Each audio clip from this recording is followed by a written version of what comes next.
Crystal जालक व crystal जालक। चौथा पॉइंट है निबिड़ संकुलन।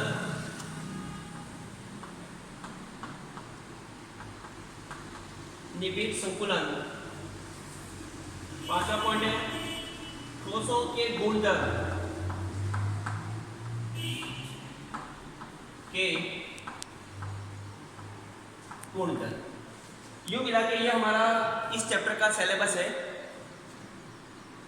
जिसमें एक मार्क्स का क्वेश्चन यहाँ से आता है ठोसों का वर्गीकरण में से, एक मार्क्स का क्वेश्चन यहाँ से आता है ठोसों की संरचना, और एक मार्क्स का क्वेश्चन हमारे आता है ठोसों के गुणधर्मों से। तो हम सबसे पहले स्टार्ट करेंगे परिचय। परिचय की बात करें, परिचय हम सभी जानते हैं पदार्थ की तीन अवस्थाएं होती है, ठोस, द्रव, गैस। हम लोअर क्लास से शुरू कर रहे हैं। पदार्थ और उस पदार्थ की तीन अवस्था है, ठोस, द्रव और गैस। ठोस अवस्था,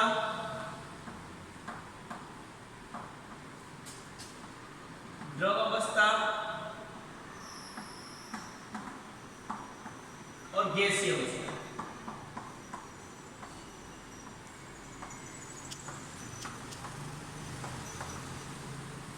इस चैप्टर को हम क्लास 12 के अंदर देखें।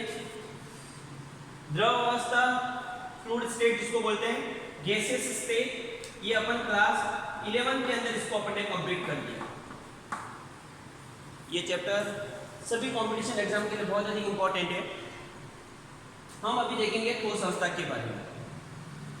तो पदार्थ की तीन भौतिक अवस्थाएं होती हैं, ठोस अवस्था, द्रव अवस्था और गैसीय अवस्था। अगर बेसिकली इसका हम स्ट्रक्चर देखें, इसकी संरचना देखें क्या होता है। ठोस के अंदर की बात करें, जिसके अंदर अवयवी कण एक दूसरे के साथ प्रबल अंतरा अणुक आकर्षण बल के साथ ऐसे जुड़े हुए होते हैं, जिनके बीच में रिक्त स्थान बहुत ही कम होता है, और इस तरह की संरचना हम ठोस पदार्थ के अंदर देखने को मिलते हैं, जो हमने छोटी क्लासों के अंदर हमने पढ़ा। वैसे ही हम देखें द्रव अवस्था में, द्रव अवस्था का मतलब अवयवी कणों के बीच में थोड़ा दुर्बल अंतरा अणुक आकर्षण बल होता है, जैसे आपको दिख रहा है। इनके बीच में अंतराकाशीय रिक्त स्थान भी ज्यादा होता है, ये बहते हैं ऊपर से नीचे की ओर, ये बहते हैं। और एक होता है गैसीय अवस्था, जिसके अंदर अवयवी कण बहुत ही दूर दूर होते हैं, अंतराकाशीय रिक्त स्थान भी बहुत अधिक होता है। तो इस प्रकार की पदार्थ की तीन अवस्थाएं होती हैं, ठोस, द्रव और गैस।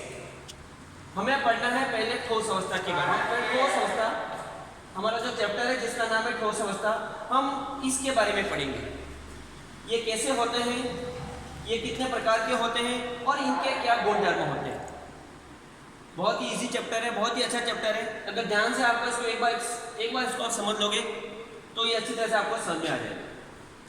तो सबसे पहले हम देखते हैं पदार्थ की ठोस अवस्था के बारे में अपन डिस्कस कर रहे हैं। तो कोई भी पदार्थ छोटे छोटे कणों से मिलकर बना होता है।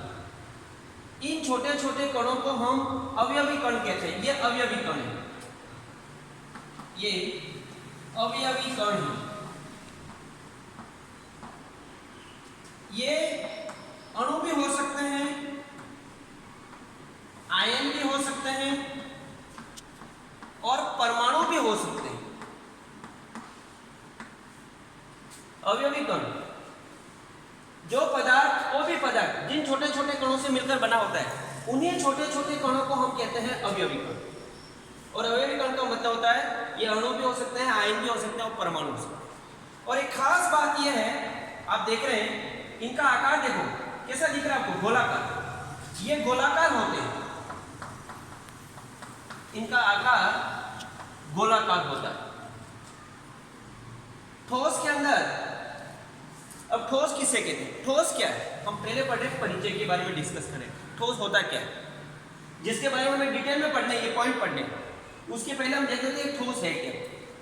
ठोस का आकार, आयतन और द्रव्यमान निश्चित होता है।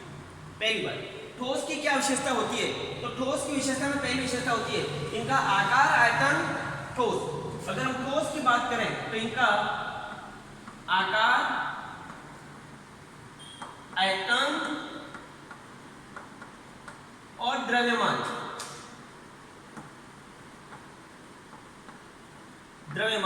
निश्चित होते हैं।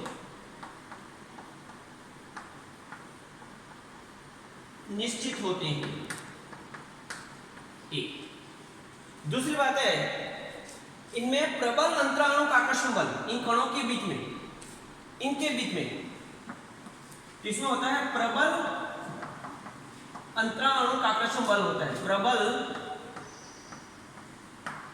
अंतराणु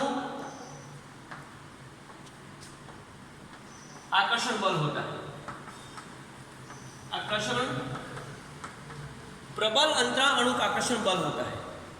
साथ ही इन कणों के बीच में अंतराकाशीय रिक्त स्थान बहुत ही कम होते हैं। नेक्स्ट हो जाएगा इसमें अंतराकाशीय रिक्त स्थान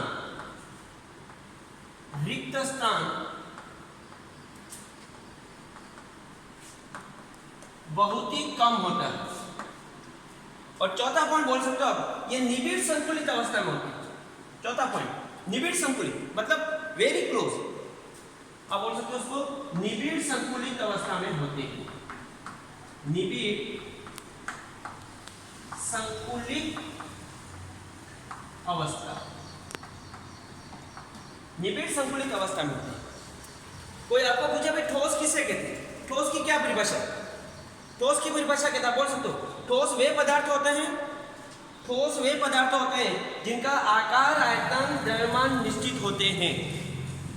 दूसरा पॉइंट, ठोस में प्रबल अंतराणु का आकर्षण बल होता है। तीसरा, इसमें अंतराकाशीय रिक्त स्थान बहुत ही कम, और अर्थात बोल सकते हैं निबिड़ संकुलित अवस्था में होते हैं। यह ठोस की विशेषता होती है।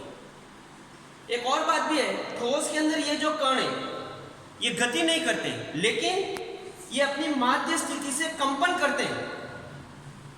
गैस के अंदर जो कण होता है वो सभी दिशाओं के अंदर गति करते हैं। द्रव के अंदर जो अवयवी कण है वो ऊपर से नीचे की ओर गति करते हैं। जबकि कोई ठोस होता है, ठोस के अंदर कोई कण है, वो कण केवल अपनी माध्य स्थिति जहां पर बीच में है उसी स्थिति पे थोड़ा सा कंपन करता है। तो ये हमारा हो गया ठोस, जो हमारा चैप्टर है उसका परिचय, इंट्रोडक्शन।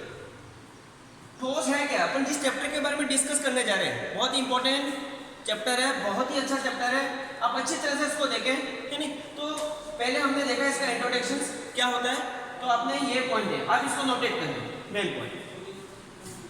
और इन्हीं के कारण आकार, आयतन, द्रव्यमान निश्चित होते हैं। इसके कारण